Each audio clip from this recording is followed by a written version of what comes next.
Hello, can you hear me? I'm clear to everyone. النار وأصحاب الجنة أصحاب الجنة هم الفائزون لو أنزلنا هذا القرآن على جبل لرأيته خاشعا متصدعا من خشية الله وتلك الأمثال نضربها للناس لعلهم يتفكرون هو الله الذي لا إله إلا هو عالم الغيب والشهادة هو الرحمن الرحيم هو الله الذي لا إله إلا هو الملك القدوس السلام المؤمن المهيمن العزيز جبار المتكبر سبحان الله عما يشركون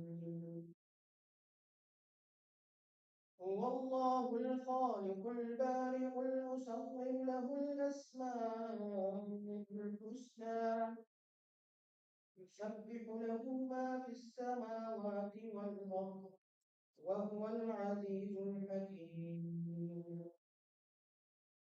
In the name of Allah,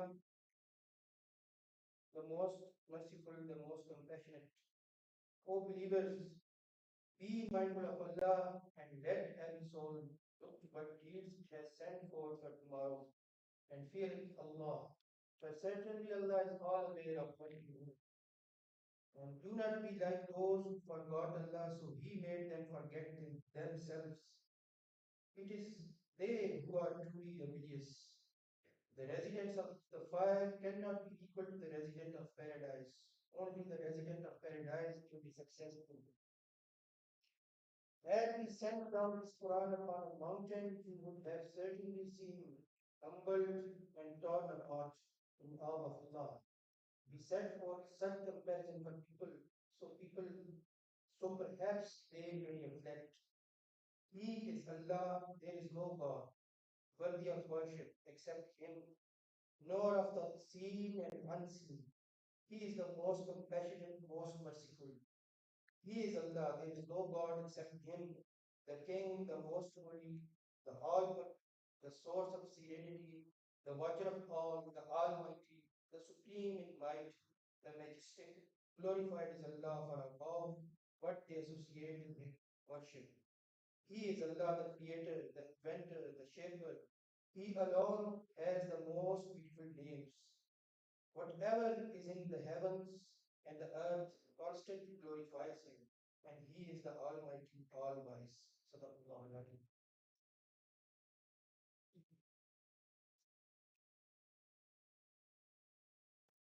Jazakallah, and thank you so much. I'm grateful to take this opportunity on behalf of IRP leadership to thank you, Ms. Jo Moir, for today's insightful talk. We're going to have one later. Furthermore, thank you so much for allocating this precious time from your packed schedule. We are delighted to have you here. Ms. Jo Moir is a UK diplomat and a development professional, likes to meet people, build bridges, solve global problems. Currently, she is the development director in Pakistan for the FCDO, directing UK's international development and humanitarian efforts in Pakistan. Jo Moir has worked for HMG in the range of development and foreign affairs roles since 1999 and has been deputy head of Ethiopia since June 2016. She has led joint HMG programs in Sudan, Libya, Egypt, represented the UK in UN negotiations on peacekeeping and conflict preventions, helped to set up the Independent Commission for Aid Impact, and managed core UK investment into the UN and Red Cross movement for humanitarian crisis. Most recent roles include Deputy Head of DFID's Conflict and Humanitarian Department and setting up the new joint FCDO DFID's North African unit. She was acting head of office from May to October 2017. Briefly sharing with you, Ms. Jomar, IRP has started a series of talk under the domain of development discourse, in which we invite different experts and development practitioners to talk on developmental issues of Pakistan. The first ever talk we had with Mr. Samuel, UNDP country representative, on climate change, fragility, and poverty nexus. And you are here today with us to give your insight on greening the growth, modalities, and mechanism of climate financing for resilient Pakistan. So, as we all know, Pakistan is facing challenges regarding climate induced. Um, in this context, at a certain level, there needs to be a collaboration at global level with the global actors. And we think that that's can't be possible without bridging ourselves and the segment of society like yours. Um, for countries like Pakistan, which is dealing with the poly crisis, limited, but not limited to drought, for instance, flood, along with the political and economical turmoil of Pakistan. Let's say COP28 came up with two of the main takeaways for vulnerable countries like Pakistan, starting with greening the growth, or you can say green economy. Secondly, establishment of loss and damage fund. Countries like Pakistan, which is already vulnerable and stressing out with so many challenges, these graining the growth is like a bumpy road to the country like Pakistan. So, in the given context, we would like you to give us insight that how modalities and mechanisms of climate financing for resilient Pakistan would be materialized to greening the growth. The floor is all yours. Thank you very much. That's great. I'm just wondering if we should switch a couple of lights off. It might be a bit easier to see. Um, well, what a warm introduction. I'm absolutely delighted to be here. It's you know, you called me generous with my time, but actually you are very generous to give your time to listen to me. Um, so my background, as the colleague pointed out, it is I am a development person at heart. And quite a lot of what I'm talking about today will be on the economic side. I'm not an economist, but I will do my very best to talk about climate finance in layman's terms, because some of it is quite technical. I think I should say at the outset that for us at the British High Commission, climate change is, you know, one of our biggest priorities. It really is, and it permeates almost everything that I do on a day-to-day basis. So our development effort covers teams that look at health and education, that work on the macroeconomy and good governance, that think about human rights issues, inclusion, equity, and of course, climate adaptation and resilience. But for us, climate change is the thread that runs through all our programs. In everything we do, we are trying to think about questions of adaptation, resilience, and mitigation where that's relevant too. But you've had Sam, wonderful Sam Risk from UNDP, come to talk to you already about climate and conflict. So today, I'm going to focus much more specifically on the challenge of climate finance that Pakistan finds itself in. And we'll talk a bit about both the issues around the blockers, but also some of the opportunities. So if we could move to the next slide, and the one after that. So the climate financing gap. Some of this, with apologies, you may know already. So please just stop me if that's okay. But of course, you know, Pakistan has an enormous climate finance need.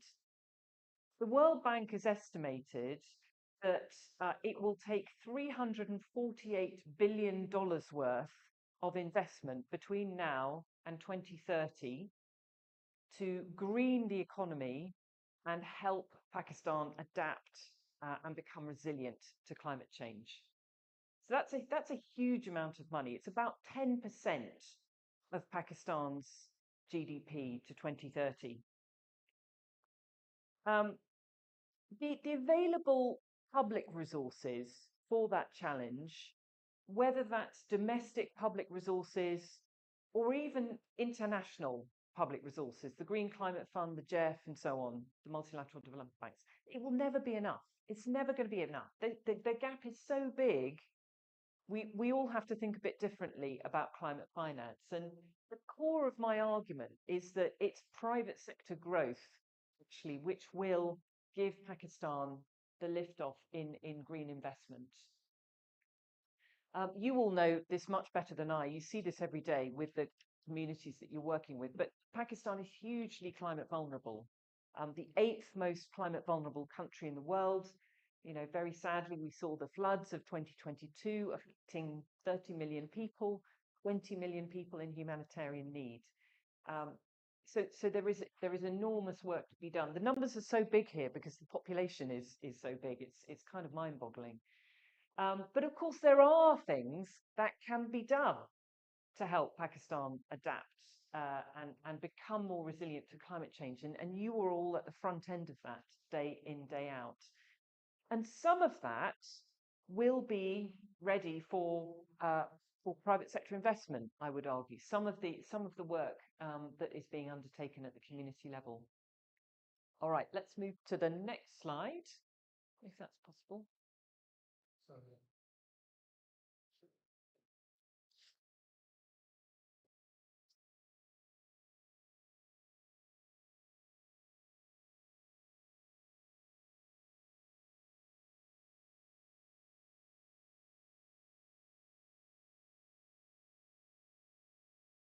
So the next slide is about Pakistan's energy generation. So just a word on mitigation at the top.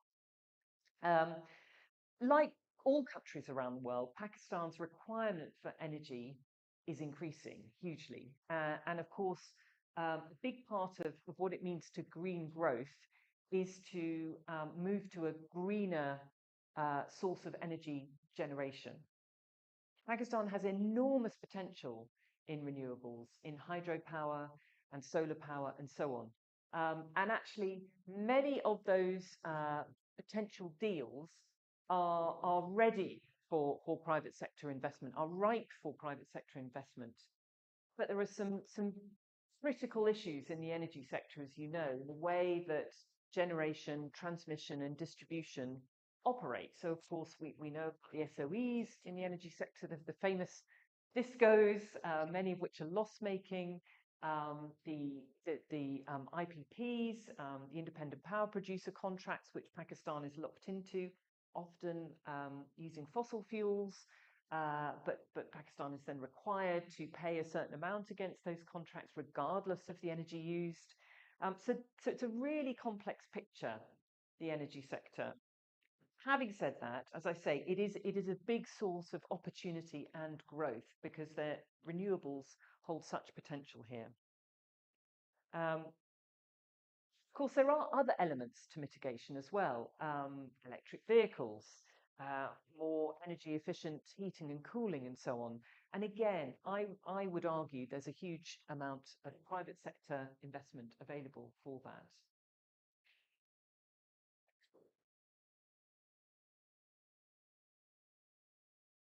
How are we doing? Does it just need a little reboot? Yeah.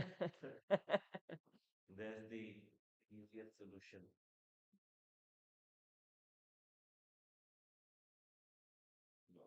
Okay.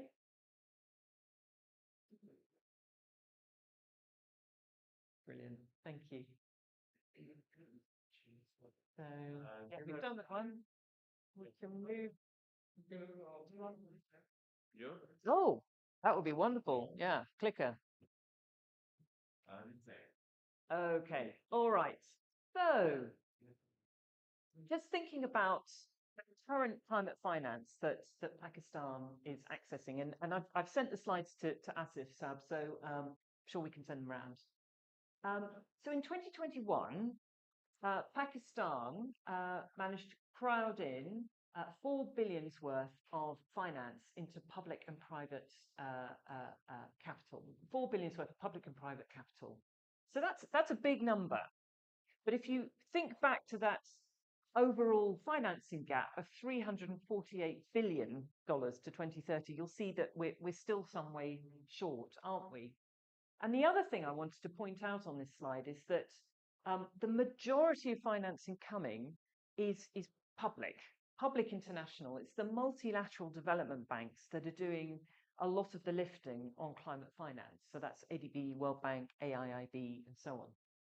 Now, of course, that financing is necessary, and the banks generally, do good projects.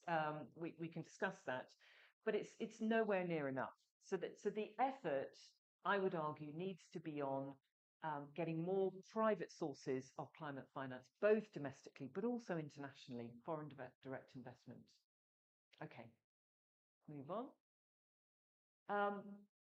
So this slide really shows quite starkly where the gap is between mitigation and adaptation and resilience.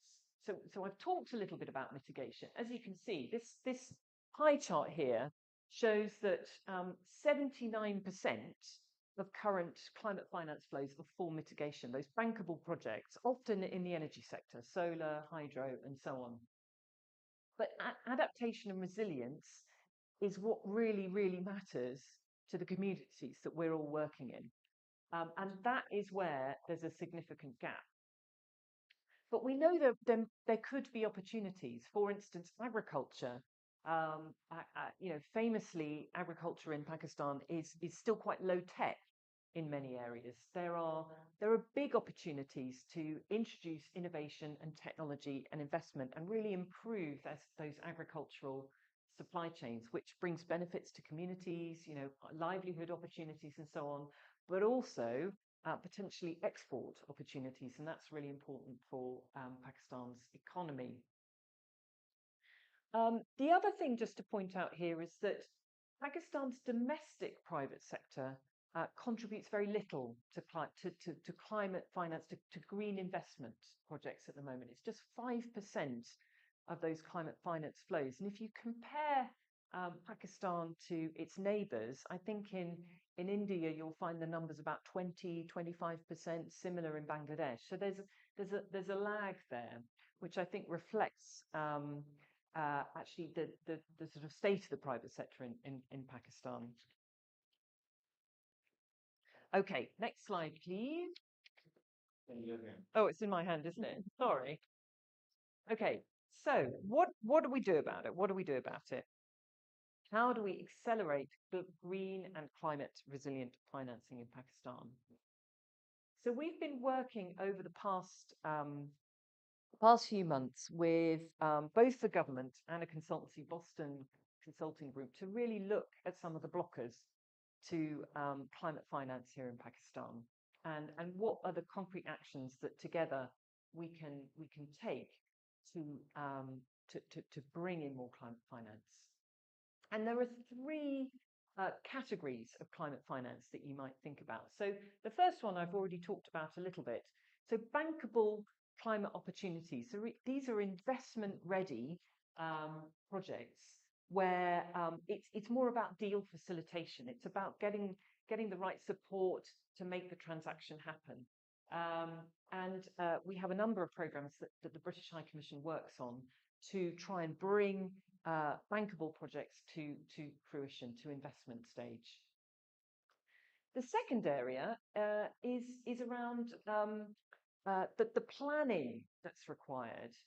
So you'll all be aware that Pakistan has an NDC, and Pakistan also now has a national adaptation plan. But how do you actually translate those high-level plans into something that looks like a priority set of interventions for government? and that's tricky. The NAP, the National Adaptation Plan, it's a really good document. It's very glossy, it's very pretty, it's got lots of good numbers in it. How does the government of Sindh or the government of Punjab actually translate that into this is where I need to put my investment next week?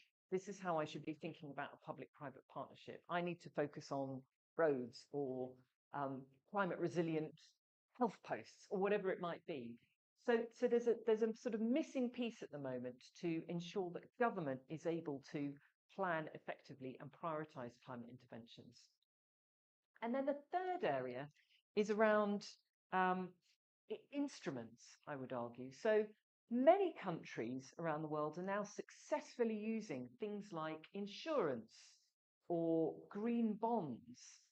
So these capital market instruments, which can help spread risk and guard against, hedge for that time when there is the next terrible floods here in Pakistan or a dreadful drought, whatever it might be.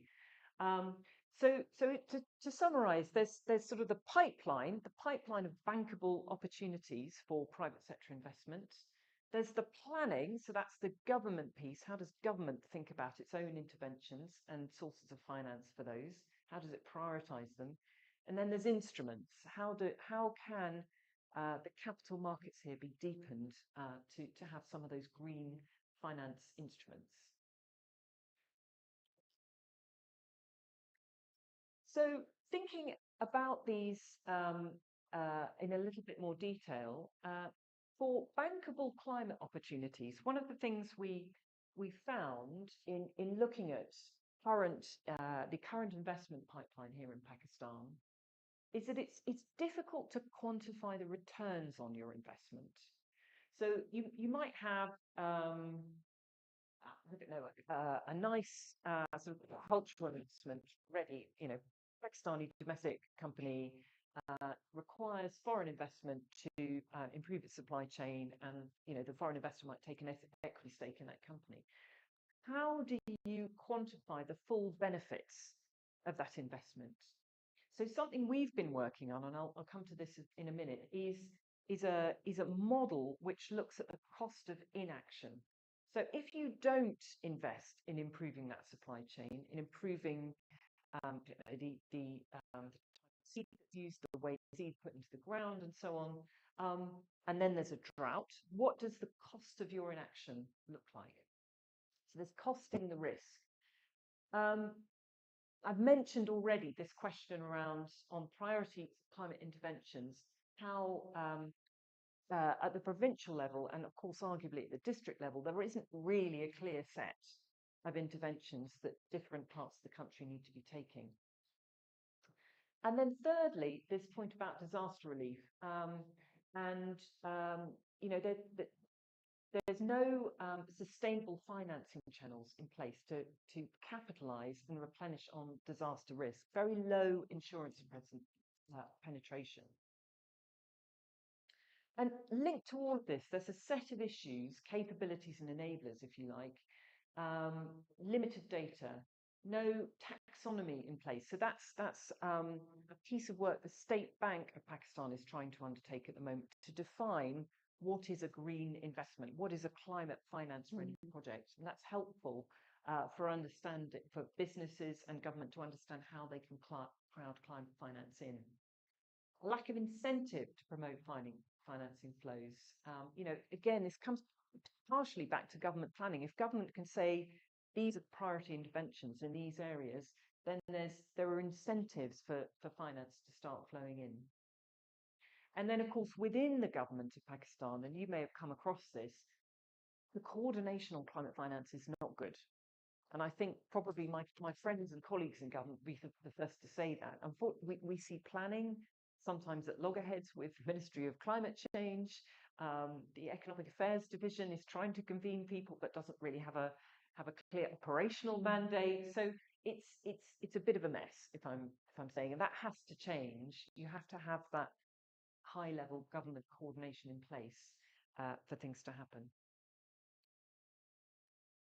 So the piece of work that we did identified 21 initiatives Pakistan could undertake to improve its access to climate finance. I am not going to go through them all. You will be relieved to hear. But they fall into three categories broadly. So, as I say, in mitigation for solar, for hydro, and so on, often those financing opportunities are bankable or very nearly bankable. You know, there may be a small, what we call viability gap. So how can you bring in a bit of concessional finance, such as the Natural Development Banks offer, or indeed the DFIs like IFC or my own British and International Investment? How do you use a bit of concessional finance alongside private finance to make those deals bankable, de-risk them? So the trickier area is adaptation and resilience, because those investments are seen as much more risky by their nature. It's much less tested often for climate finance. So again, it's how do you think about de-risking those deals, but it possibly needs even grant capital to de-risk them alongside blended finance from the NDBs, private sector. And then the third area is this idea of the disaster risk financing ecosystem. So improving the scientific models about climate, so you're better able to make calculations on risk. It's about encouraging the insurance market, and it's also looking to the global market. How can we bring in global players in insurance and green bonds and so on to Pakistan's capital markets? I'm going to talk about 5 specific areas where we think there is real potential to make good progress in the short term. So I've talked a little bit about this first one, the cost of inaction. So that's defining what's the cost if you don't invest in this climate opportunity. Secondly, developing a really clear and actionable climate roadmap. So that basically, in my head, means translating the NDC and the National Adaptation Plan into local level commitments, provincial and district. Green finance guidelines for financial institutions. You need that sort of framework provided by SECP and the State Bank of Pakistan for climate finance. Linked to that is the green taxonomy. So defining which projects are actually available, are valid for climate financing. And then effective governance within government. We think this will make a big difference if the government can have more of a coordinated plan around this whole area. So, first of all, evidence-based cost of inaction. There's quite a bit of work ongoing at the moment in NDRMF and also the Ministry of Planning to think this through and to produce some kind of a quantifiable model that actually gives you numbers against climate risks for particular areas. It's quite exciting. I think it's one of those areas where we're seeing the use of data and technology really help us get ahead of the climate problem. So basically what this model does is it estimates the physical, economic and social consequences of critical climate impacts in Pakistan. And what the model has done is it takes those climate impacts and questions down to the very, very local level. What then needs to happen is a link needs to be made between that model of the cost of inaction and planning. So government can start to think about which are its priority interventions and how finance can be crowded in. If it's a less risky project, then perhaps it can be done with pure private sector investment. If it's a more risky project, you know you're probably going to need some kind of public-private partnership model. So here's a case study. And I'm really delighted this is one of ours, or one of our sister departments, sister organisation, British International Investment, which is basically owned by my organisation, but is an independent development finance institution. So Zephyr Power are a little company down in the Garo Wind Corridor, just outside of Karachi, and um, it's I can talk about the case study. It's fine. So it's a neat little setup. They've got a significant patch of land on the coast, and the wind blows nicely, and so there's a good. It's a wind corridor, exactly.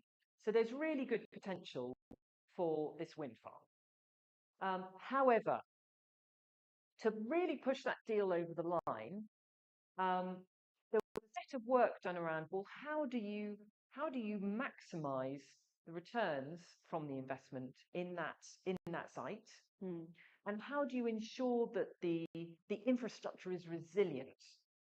And so by doing calculations on the cost of inaction, they found that if they were to invest in planting mangroves all around the site, they would not only protect the infrastructure and give it a much longer life, so they could actually factor it into their deal calculations, but also there were, of course, huge environmental benefits. The potential for carbon credits, but also benefits to the community, because the community is involved in the nursery for the mangroves and then planting and maintaining the mangroves. So it's a really nice example of how, when you calculate the total cost of inaction and you think about the benefits that will accrue from doing an adaptation element alongside your mitigation, the wind power itself, you can come up with a bankable deal. Shall I keep going? Let me just find where I've got to in my pack.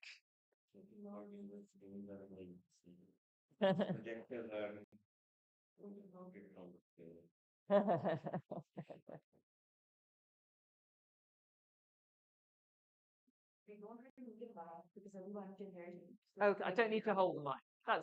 Thank you. All right. Okay, I'll keep going. So the second priority area, which again we think we can relatively easily support government in this direction, is that locally adopted climate action roadmap. And this is really, it's a question of planning and governance. So, we spend a lot of our time thinking about climate and thinking about how communities can adapt and so on. But actually, a lot of it does come down to the macroeconomic fundamentals and good governance, as with any development, really. So we know, for instance, that the government of Punjab is working on its own green financing strategy. Let me just, there we go. That was it. Back. So the government of Punjab is working on its own green financing strategy, and from that, they're starting to think about how that national adaptation plan translates to the provincial level. Now, of course, Punjab, what's the population now? It's about 110 million. So it's alone, it could be one of the biggest countries in the world. So there's still another level that needs to happen below that. But they're onto it. They're making a start, which is encouraging, and we're supporting the government of Punjab in that work. Similarly, with the NDC, it probably needs to be refreshed, and it needs to be translated down to those local levels.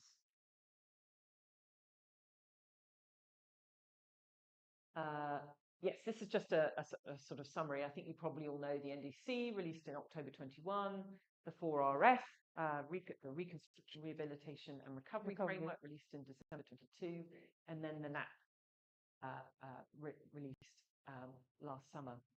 So for us, though, there are key gaps. A lot of what's in those documents it isn't costed, or is only costed at a very high level. So again, it's very difficult to get to that investment stage if you don't have the numbers. The cost of inaction I would include in that. So you need to be calculating the risks of not acting. And then some sense of prioritization. you know, with if you've only got a limited amount of finance, what's actually going to give you the best bang for the buck? Okay, let's move on to green taxonomy. So, as I've mentioned, this is a sort of technical piece of work that the State Bank of Pakistan is undertaking at the moment to try and define um, the climate finance landscape. You know, what green investments, what counts as climate finance investments? Uh, but they've got that underway.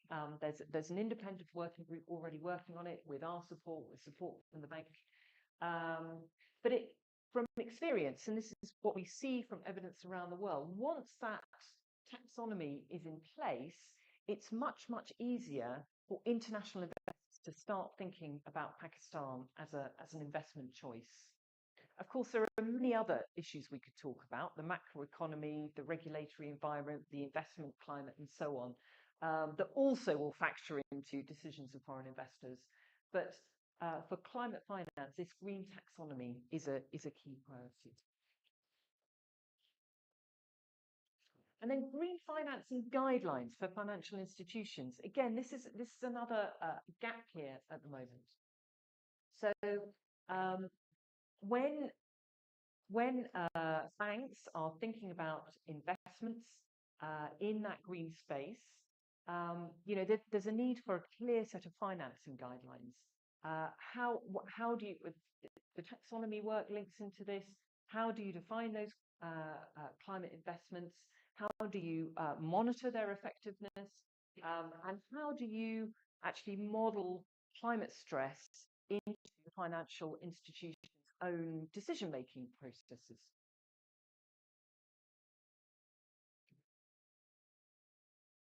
And then the fifth part, the fifth enabler, as we're thinking about, is this point about government coordination.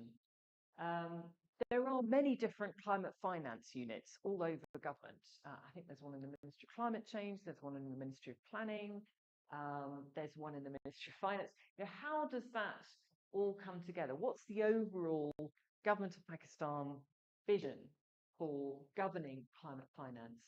And I would argue that probably also needs to be reflected in some way at provincial levels. You know, it's because some of these issues are devolved responsibility, of course. So there's a few examples here. In Colombia, they have an intersectoral commission on climate change at the national level. In South Africa, coordination occurs through the Interministerial Committee on Climate Change. So different models. But the important thing is there needs to be agreement, and we don't yet have that in Pakistan. Perhaps it will be a priority for this incoming government. We'll certainly be arguing for it. So very finally, and I haven't done too many slides on this, but very, very happy to talk more about this. It's what are we actually doing to try and facilitate climate finance here in Pakistan? Well, the first area, I would say, and probably one of the most important, is actually macroeconomic stability. So I haven't talked much about that today. I haven't talked about the IMF, the SBA, potentially a successor program. But until Pakistan can stabilize its economy and start to get ahead of the debt sustainability problem and the forex crisis, it is very difficult for foreign investors to come in because they simply perceive the environment as too risky. We speak regularly to British investors who are keen, who are interested to make investments here, but they worry about the exchange rate. They worry about their ability to get remittances out of the country, and to remit their profits out of the country, I should say. And they worry also about the amount of red tape that there is in Pakistan at the moment. I think I heard some stat the other day that if you're a new foreign investor here in Pakistan, you have to go knocking on about 40 different doors to get your to get your permissions signed. So it's a really difficult process. Um, we have a number of programs that speak to this, that work on this issue. We have our revenue mobilization and revenue mobilization, investment and trade program, REMIT, where we have teams of advisors working very closely with the Ministry of Finance and the State Bank of Pakistan on those IMF benchmarks, and indeed also on the investment climate questions, including questions of green finance. So we're really trying to move ahead some of those those issues and those regulations. There's also work to be done at the provincial level, though. So our programme SEED works specifically with the government in KP on crowding in investment. So not all investment regulations are set at the federal level. You also need to work at provincial level. And that's what our programme SEED does, trying to set the climate into a right place to encourage foreign investment. There's also a need to facilitate the deal pipeline. So that set of issues around getting more finance in for mitigation and A&R. So we work both with government, but also international investors to try and broker deals in that green investment space. And we have a couple of programs working on that. SEED is our one in KP, but also British International Investment. And I'm very much hoping we'll have the announcement of a big new program later this year, which will be working in that space. Risk capital really matters. So we've talked a little bit about how you blend finance, private sector finance, with multilateral development bank finance, perhaps with even grant capital. So we are the grant guys. We can bring grant capital to deals, which brings a high degree of concessionality. So where projects are more risky, particularly in that adaptation and resilience space, we can bring that seed financing in to help kickstart and ensure the deals go ahead. And I should also mention, you're probably familiar with a couple of our programs, BRAVE and RAP. BRAVE is our Community Resilience Program. RAP is our Water Governance Program. We also work at the community level, trying to do catalytic demonstrations of some of these resilience interventions at that community level. So I'll stop there, but really, really happy to open up the discussion, take questions, hear your views, get your insights. I'm conscious I'm speaking to a room full of experts here, so you probably know a lot more about this than I do. So really delighted to have a conversation and hear your thoughts.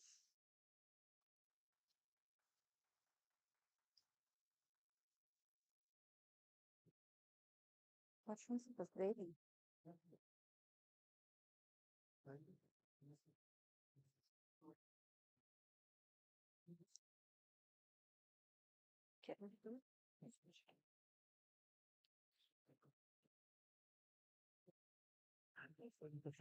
Side of the buzzing topic of development sector nowadays, we merely listen and talk about.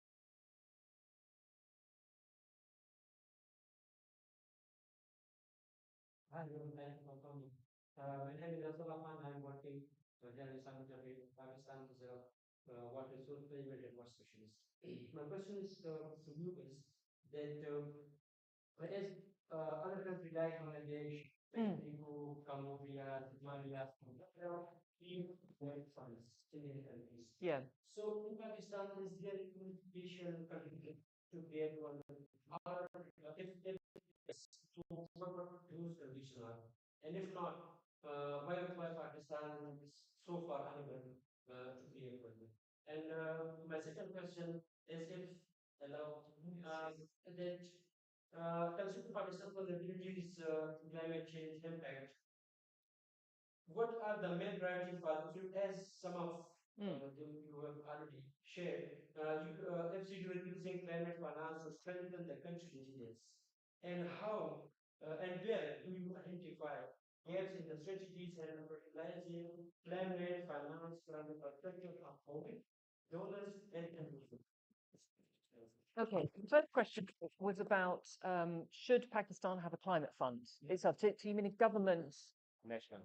a national a national level fund. Yeah, yeah, yeah,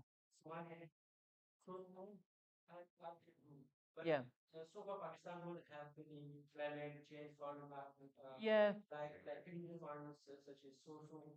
What are the conditions being one? Yeah, I guess I'm in two minds about whether a new fund is needed. Um, if you establish a fund, where's the money going to come from? You know, there's limited donor financing here. There's quite a lot of multilateral development bank finance here. Um, but as I look around my donor, you know, the kind of Western donors, those that might contribute into a fund like this, because I don't think the Gulf or China would if it's just grant finance. Their budgets are not going up. So I don't see new donor grant money for a fund. And there's also, dare I say, there can be a lack of confidence in government-owned funds. I do, as I look around Pakistan, though, I think there are some brilliant organizations. You know, NRSP is a fantastic, it's an endowment fund, isn't it? And I went to one of their agricultural processing facilities the other day, where they have put in a small investment to create this rice processing facility in Punjab. And it's done a number of things. It's not only created a facility where the rice can be stored in a safe way, so that if there's flooding or if there's a drought, the quality of the rice is not going to be affected. But alongside that, they've also given a sort of a microfinance facility for the farmers. So the farmers bring their rice, it gets weighed and then stored in the warehouse safely. And then the farmers are issued with a credit note, which they can then use to invest back on the farm or, you know, in their daughter's education or whatever it might be. So I think there are organizations that play a similar role to that of a climate fund already. And potentially it's about trying to crowd in more funding for those organizations rather than having a centrally managed fund. I mean, the other thing is with the governance on climate finance at the centre in a bit of a mess at the moment, who's going to run the fund? Is it planning? Ministry of Climate Change are going to want to run it, but they've got very limited capacity. And then how does that link between the federal level and the provincial level work? So it's tricky. It's really tricky. And then your second question. What are the things you do better in considering, for example, the climate change impacts? To strengthen, by using climate funds for finance to strengthen the country resilience. Yeah. Resilience. And where do you identify the gaps in the strategies operationalizing climate finance from the perspective of government donors and other entities? Yeah. So in terms of the gaps,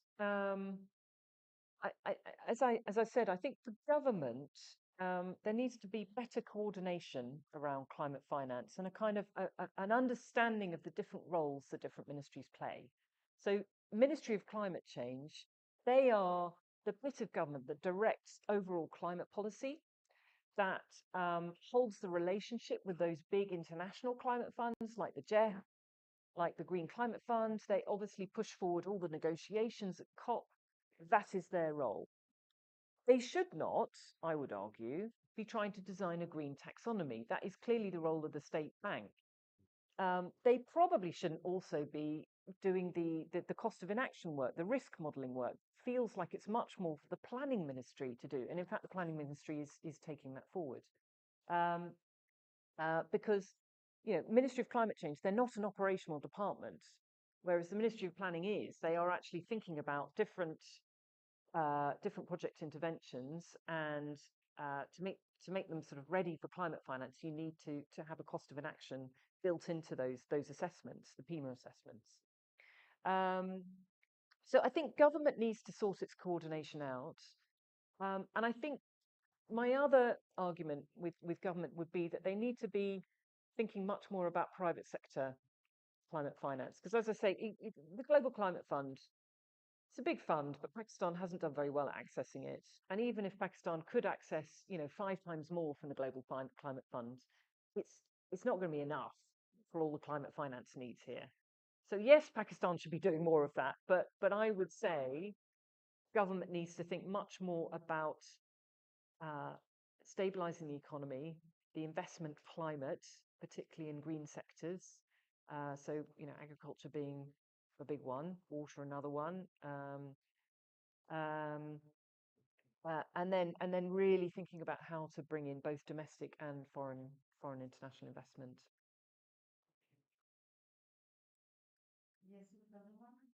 I am Aksha and I'm working here as a child protection and youth development specialist. Thank you so much for sharing your insights with us. My question is regarding children and other vulnerable Mm, groups in the society.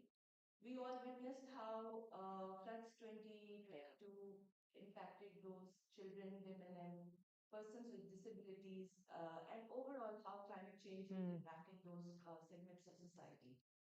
So, how do you think that FCDO is integrating these groups or segments of society into climate financing initiatives and how FCDO is addressing their needs?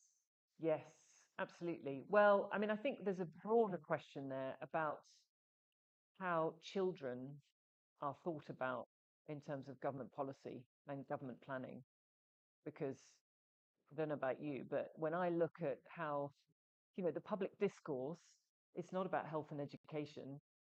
It's about, what's Chief Justice Issa has said recently, or the election rigging or whatever. It's the issues, the public policy issues that matter to children, are sadly not much debated and not given much focus often by federal or provincial governments. Um, so one thing I think is, um, it goes back to the role of the Ministry of Planning and also the planning and development boards in the provinces. How are they thinking about building climate resilience into their health and education investments? We should be now building schools that are climate resilient. And you guys have so much experience of this for all the work that you've done in the reconstruction. It's simple things like just changing the building design, making sure that the bridges that cross the rivers to get to the schools are going to be resilient in the face of floods. That needs to be factored in. And again, just back to the cost of inaction. Can you calculate, if you don't make those changes, if you don't strengthen the building, if you don't strengthen the bridge, what's going to be the cost of inaction down the line? Because the floods, we know, cost, what's it, 32 billion? 32. $32 billion. It's a big cost. Whereas if you can get ahead and make sure your public investments are more resilient, that's going to really help. So we're working at the federal level, but also particularly with Punjab on that question of how to get better public investment. What's it, PIMAs, public investment management assessments, for around each project that is climate friendly, and think about those issues. But I think we've got a bigger issue with the children here. Yeah, interested in your thoughts on that. Also, thank you, answer. Um, so, so thank you. My name is Nidhi. I'm working here as a neurosurgeon at hospital. So, thank you for giving us some information and some technical tools regarding climate financing. Was very very well there. So my question is that you have mentioned some of your projects you are doing Mm, for green growth. So if you could just summarize some of the projects or going to propose or what FCD is going or planning to do mm, further on this very topic, the green growth. yeah. Secondly, if you could share some of the insights regarding the partnership which FCDO is building with the international non-government organization to actually to create inclusive Mm, mechanism for building resilience in Pakistan. yeah. So I'll start with that last question first because it kind of relates to where we're going with our program. So we have two climate resilience, big climate resilience programs. One is called Brave, which is the Building Resilience and Adaptation for Vulnerable Communities program. And one is called RAP, which is our Water Resources Governance program. And they both have a couple of elements. So for Brave, they have a community resilience element where we're trying to do catalytic work at the community level in several districts, particularly in Punjab and KP. Uh, and we're using those as kind of demonstration of what's possible. There's then another component in Brave where we work directly with the provincial governments and the federal government. So our hope is that by showing lessons from the community level, we can then take those policy lessons and implications to government and build it into approaches and legislation and so on. Brave's at quite an early stage. We're actually seeking to expand Brave at the moment. So there's a third component which is really important, I think, which is about disaster preparedness. So when a couple of years ago, for some unknown reason, my department decided that we would limit humanitarian financing for middle-income countries. I have no idea why. It was a poor policy decision.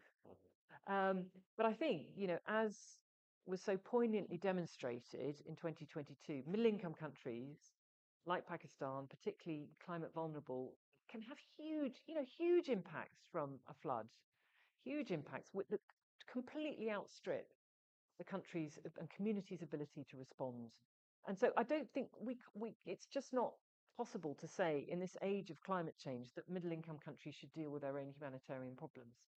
So what we're trying to do with Brave is to build in a component that, and again, this is all working with NGOs, try and build in a component that says, well, during peacetime, as it were, when there's no natural disaster, we'll be working with communities on disaster preparedness. But if the worst happens, if there's a drought or a flood or, I don't know, locusts again or something like that, then the program can kick into action in a humanitarian mode and provide humanitarian support. So, so Brave is expanding in that way. I should say Brave is also expanding geographically. Recognizing that Sindh is a key province for many of these impacts of climate change. And then RAP, our water governance program. So that's working with, again, at the communities on to try and provide more climate resilient water practices, particularly in agriculture or the management of flooding, riverine flooding in particular. And we're looking also with Brave to work at that governmental level on the necessary governance and regulations around water. So that's a couple of examples there. Thank you. To the next question, please. Hi, I'm working in the climate on climate change. Islamic belief Pakistan. My question is about the COP28 commitments. So it's a really good opportunity for global sectors to involve farming. So how do you see this commitment for transforming to the green and clean energy solutions? How can they involve global South in this process as a partner?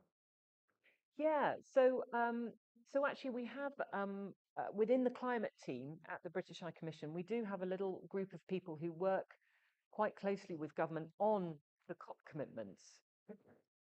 It was a bit of a quieter COP this year for Pakistan because it was a caretaker government. And then obviously Sherry Rahman is such a charismatic and powerful figure on climate change. It wasn't quite COP27.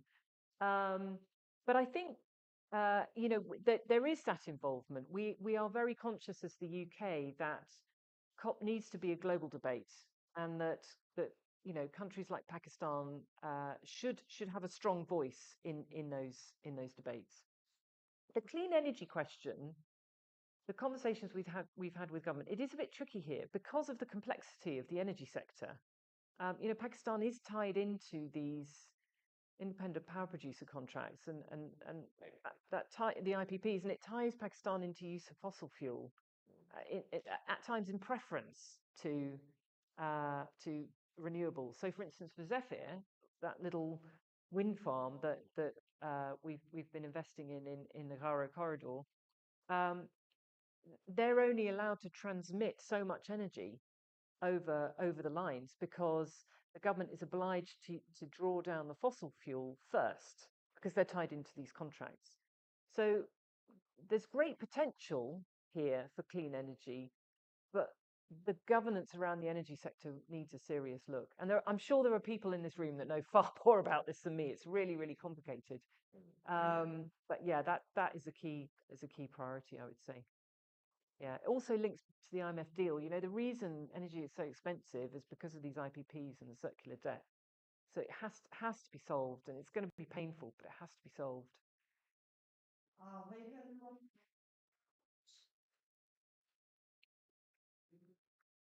Thank you. Senior Manager Program Project. Welcome to Family and thank you very much for taking time out for us. Well, my question is about perception. But before the question, to appreciate what your organization is doing with regard to green economies or green growth. But there is this perception, governance perception that electricity are generally lagging behind in their discourse and action with regard to climate resilience, especially with regards to Bilateral, do you mean bilateral donors? So yeah, it's a really good question. I'm not sure I know the answer to that. What I do know is that here there's lots of action on climate finance from bilateral donors. So Germany, GIZ, they've been a very big player here. USAID is doing quite a bit, particularly with their diaspora, the US diaspora, on green finance. I would, and the EU as well actually has a number of different resilience programs. Where the problem is, I don't think we're very well coordinated at the moment. So I see us all doing little bits with the government of Pakistan or in communities, and I don't think we've got a comprehensive picture of how that all adds up and whether it's useful and whether we're reinforcing or duplicating or whether there are gaps. So, but I think I should say we've just been talking quite a lot about donor coordination with colleagues over the last week, and I think if you had the EU sitting here or Germany sitting here, they'd probably say the same. We all know we need to get better. So for me, there probably is a literacy issue, climate finance literacy. But more important, we just need to map out what we're all doing and then make sure it's coherent. There's definitely a climate finance literacy issue in government, I would say. So as we've gone round government, we've been talking about some of these issues. It's interesting. The civil servants are quite mixed in their understanding, and this is a new area, right? And civil servants don't spend their time thinking about private sector investment often. Maybe they should, but often they don't. So it's the people at SECP, NDRMF, and State Bank of Pakistan, I would say, are the most literate, and that needs to be translated across the rest of government. Thank you, everyone. I think we have unpacked the topic in different dimensions.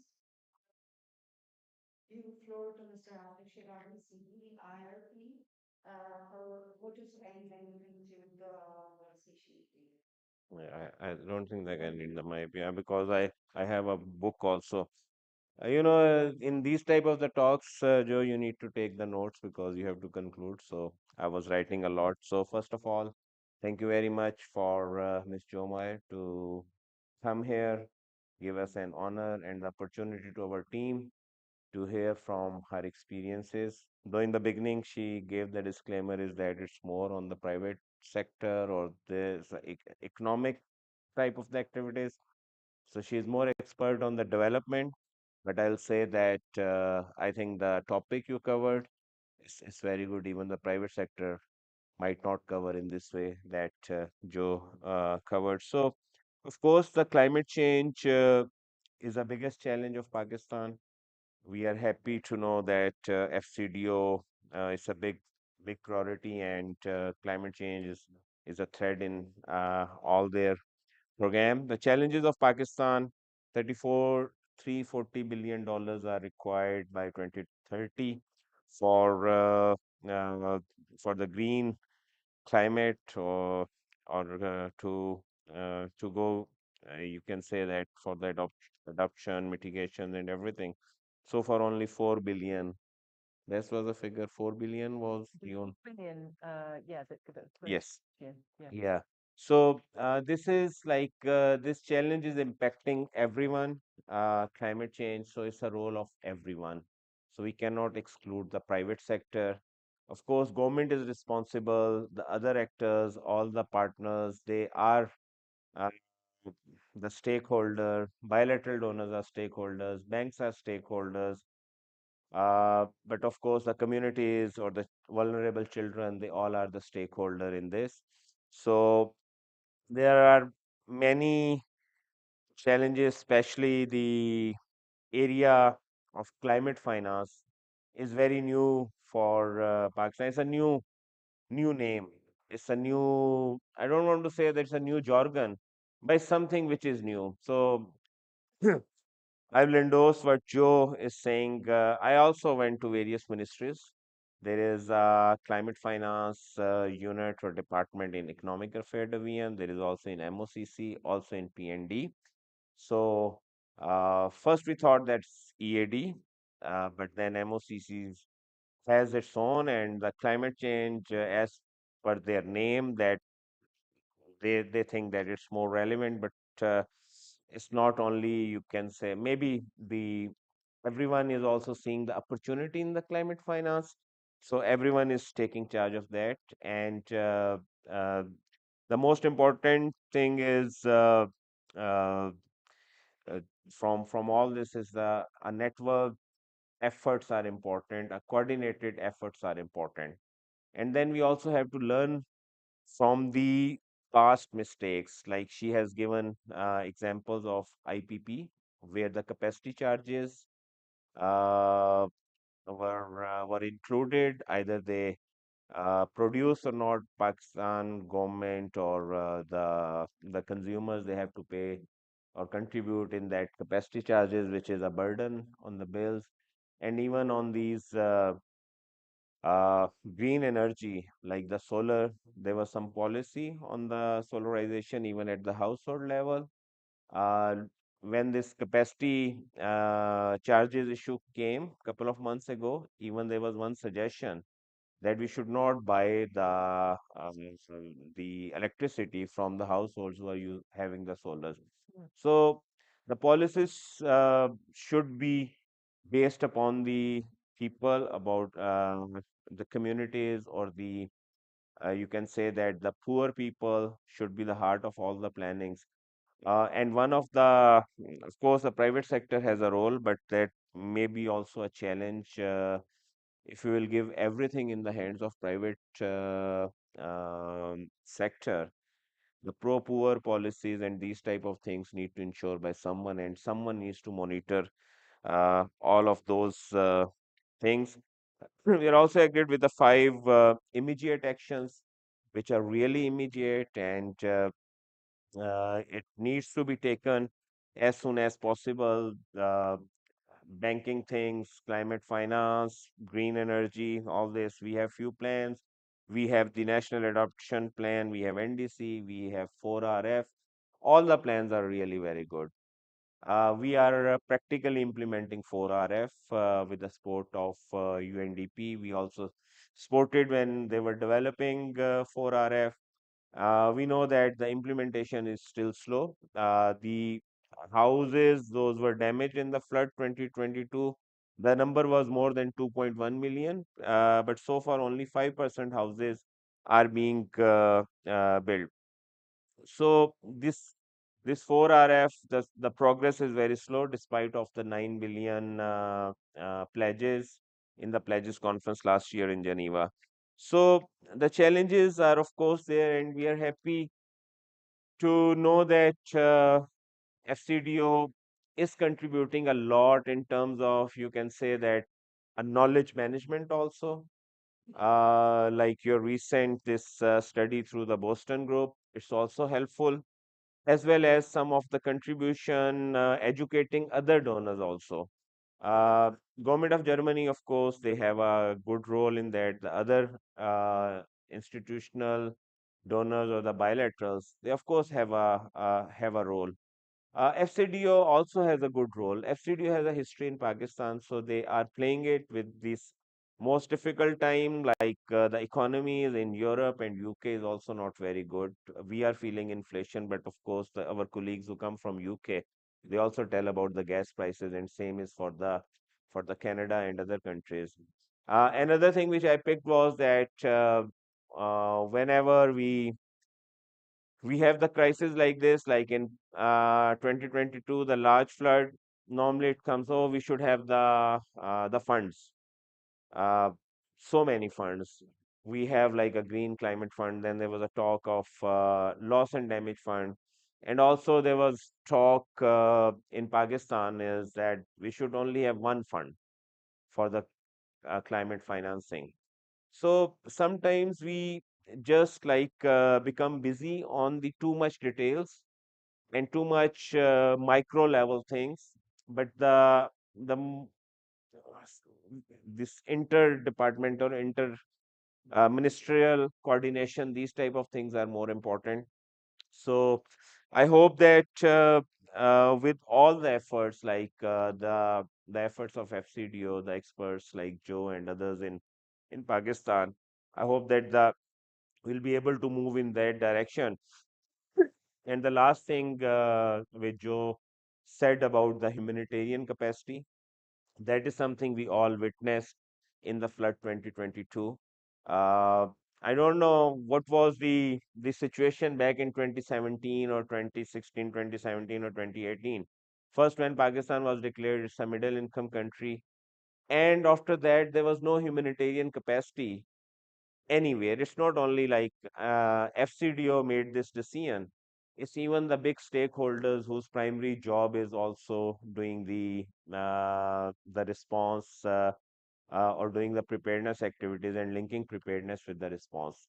So all these things are the reality of Pakistan. I hope that with some serious contribution and working more closely together and learning from each other, I hope that we will be able to have some practical solutions, and at the end, the poor people, the communities who are affected by the climate change, they will get the benefit and access to all those resources. Thank you, Joe. Thank you very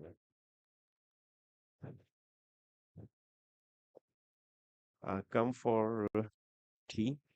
Great. Thank you very much.